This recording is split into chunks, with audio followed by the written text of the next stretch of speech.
Porque los ecuatorianos tienen el derecho a estar debidamente informados y en vista de que en un juicio entre privados interviene la Comisión Interamericana de Derechos Humanos, CIDH, la Secretaría Nacional de Comunicación se ve en la necesidad y en la obligación de poner este caso y sus hechos dentro de su real contexto, a objeto de que los ciudadanos puedan tener un mejor entendimiento de un caso judicial que ha provocado ciertas inquietudes en la ciudadanía y hasta la ilegal intromisión de un organismo internacional.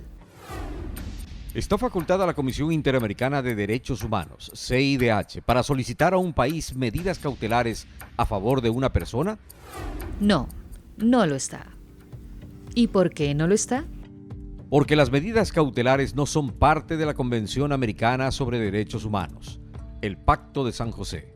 Es decir, las naciones que crearon el sistema de derechos humanos en la región no le otorgaron esa facultad. Lo explica mejor el Procurador General del Estado, Diego García. La Convención Americana de Derechos Humanos es bastante clara cuando señala cuáles son las funciones de la Comisión Interamericana. Y entre esas funciones, la Convención Americana, el instrumento por el cual los estados se comprometieron a someterse al sistema, no incluye entre las funciones de la Comisión el adoptar medidas cautelares. Por eso, el Ecuador ha venido sosteniendo, en este caso y en general, desde hace algunos años, frente a la Comisión, que no está obligado a adoptar las medidas cautelares que resuelva la Comisión en base a un reglamento que lo autodictó la propia Comisión y que no puede llevarlos a extralimitarse de las funciones que tienen convencionalmente.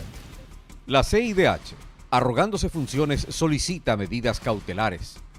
Tal solicitud está basada en su reglamento interno, reglamento que lo hicieron los mismos comisionados y que nunca fue suscrito por los países miembros del sistema, entre ellos Ecuador.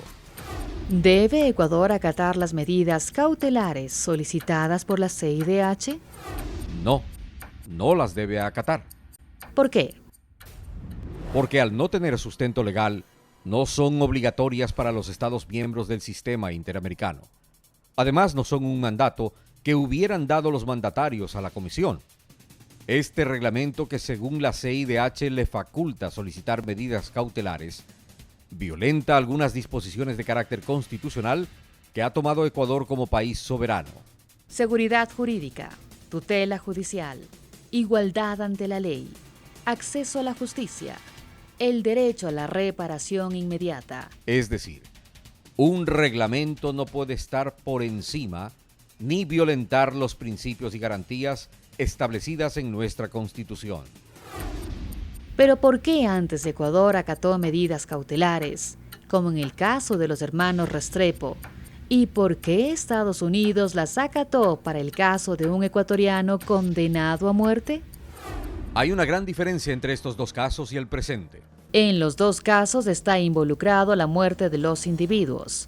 En el actual se trata de un proceso judicial que cumplió con todas las garantías de un debido proceso.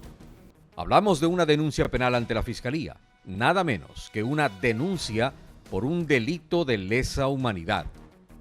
Un grave delito contra la humanidad que nunca pudo ser comprobado, y quien denuncia un hecho falso debe responder por ello, aquí en Ecuador y en cualquier país medianamente desarrollado.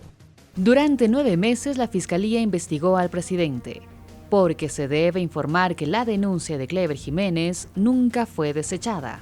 Es más, tras esta, los acusadores pidieron que se cumpla una serie de diligencias para asegurar que el presidente sea en efecto enjuiciado. Los acusadores buscaban la cárcel para el presidente Correa y que incluso llegue a ser juzgado por la Corte Penal Internacional, ya que los delitos imputados así lo exigen.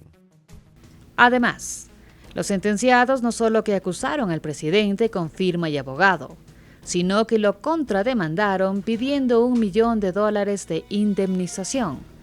Es decir, ha sido evidente la malicia y la temeridad con que los sentenciados actuaron, y así lo consideraron los jueces en todas las instancias judiciales.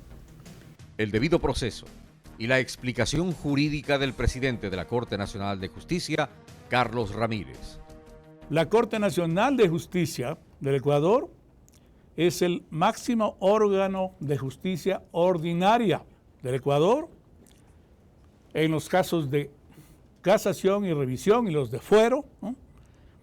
Y sus pronunciamientos son en el plano jurisdiccional, no en el plano político. La Corte Nacional de Justicia, en el caso que nos convoca, ¿no?, ha observado, ¿no?, muy estrictamente todos los principios, las normas de derecho y sobre todo con observancia del debido proceso.